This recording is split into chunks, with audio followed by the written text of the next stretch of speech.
Om is a mantra and mystical Sanskrit sound of Hindu origin, sacred and important in various Dharmic religions such as Hinduism, Buddhism, and Jainism. The syllable is also referred to as oṃkāra or oṃkara, literally syllable, and in Sanskrit it is sometimes referred to as prata the first ava, literally that which is sounded out loudly.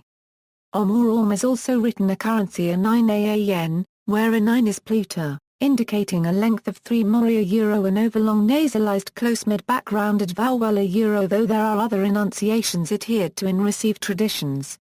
It is placed at the beginning of most Hindu texts as a sacred incantation to be intoned at the beginning and end of a reading of the Vedas or prior to any prayer or mantra. It is used at the end of the invocation to the god being sacrificed to as an invitation to and for the latter to partake of. Name, phonology and written representation. The Sanskrit name for the syllable is prata the first ava, from a root nu to shout, sound. Verbal praṇava being attested is to make a humming or droning sound in the Brahmanas, and taking the specific meaning of to utter the syllable Om in the Khandogya Upanishad and the Shorter Sutras. More rarely used terms are also known as to the first poundara or akarka to the first poundara, and in later times oṃkāra becomes prevalent. Phonologically, the syllable is, which is regularly monophthongized to, a micron e, in Sanskrit. It is sometimes also written with pluti, as oṃ, notably by Arya Samaj. When occurring within a Sanskrit utterance, the syllable is subject to the normal rules of Sandhi in Sanskrit grammar, however with the additional peculiarity that after preceding a or a, the o of Om does not form vriddhi but guna per power to the first ni 6.1.95. The Om symbol is a ligature of Devanagari, a currency plus a currency. Hinduism. The syllable Om is first described as all-encompassing mystical entity in the Upanishads. Today, in all Hindu art and all over Nepal and India, Om can be seen virtually everywhere, a common sign for Hinduism and its philosophy and theology. Hindus believe that as creation began, the divine, all-encompassing consciousness took the form of the first and original vibration manifesting as sound Om. Before creation began it was shunyakasha, the emptiness or the void. Shunyakasha, meaning literally no sky, is more than nothingness, because everything then existed in a latent state of potentiality. The vibration of Om symbolizes the manifestation of God in form. Om is the reflection of the absolute reality. It is said to be adi anadi, without beginning or the end and embracing all that exists. The mantra Om is the name of God, the vibration of the Supreme. When taken letter by letter, Aum represents the divine energy united in its 3 elementary aspects, Brahma Shakti, Vishnu Shakti and Shiva Shakti. Early Vedantic literature. The syllable is mentioned in all the Upanishads, specially elaborated upon in the Taittiriya, Khandogya and Mandukya Upanishads set forth as the object of profound religious meditation, the highest spiritual efficacy being attributed not only to the whole word but also to the 3 sounds a, u, m, of which it consists. Aumkara means form or shape like earth, trees, or any other object. Uṃkāra means formless or shapeless like water, air or fire. Mākara means neither shape nor shapeless like the dark energy content of the universe. When we combine all 3 syllables we get Aum, which is a combination of Aumkara, Uṃkāra, and Mākara. According to Yajurveda, swastika is the symbolic representation of Om in Hinduism. The Katha Upanishad states, the goal, which all Vedas declare, which all austerities aim at, and which humans desire when they live a life of conscience, I will tell you briefly. It is Om, the one syllable, evakar to the first poundara, viz. Om is indeed Brahman. This one syllable is the highest. Whosoever knows this one syllable obtains all that he desires. This is the best support. This is the highest support. Whosoever knows this support is adored in the world of Brahma. The Khandogya Upanishad states, Omitiyatad, also known as to the first poundaramuja thamupazar/om thyujayati/tasyopavya nam, the uji, ta, the chanting, that is, the syllable Om is the best of all essences, the highest, deserving the highest place, the 8th. The Bhagavad Gita states that, uttering the monosyllable Om, the eternal word of Brahman, one who departs leaving the body, he attains the supreme goal. In Bhagavad Gita, Lord Krishna says to Arjuna, I am the father of this universe, the mother, the support and the grandsire. I am the object of knowledge, the purifier and the syllable owed to the first florin.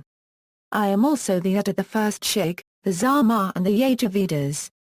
The Bhagavad Gita has, Om Tat Satati Nirdesho Brahmanstravdhor Samrata, Om, Tat and Sat has been declared as the triple appellation of Brahman, who is truth, consciousness and bliss. In the following Zatra it emphasizes, the repetition of should be made with an understanding of its meaning. Puranic Hinduism. In Puranic Hinduism, as per Veda Purana, is the representation of the Hindu Trimurti, and represents the union of the three gods, viz. A for Brahma, U for Vishnu and M for Shiva. The three sounds also symbolize the three Vedas, namely. According to Hindu philosophy, the letter A represents creation, when all existence issued forth from Brahma's golden nucleus. The letter U refers to Vishnu, the god of the middle who preserves this world by balancing Brahma on a lotus above himself, and the letter M symbolizes the final part of the cycle of existence, when Brahma falls asleep and Shiva has to breathe in so that all existing things have to disintegrate and are reduced to their essence to him. More broadly, Om is said to be the primordial sound that was present at the creation of the universe. It is said to be the original sound that contains all other sounds, all words, all languages and all mantras.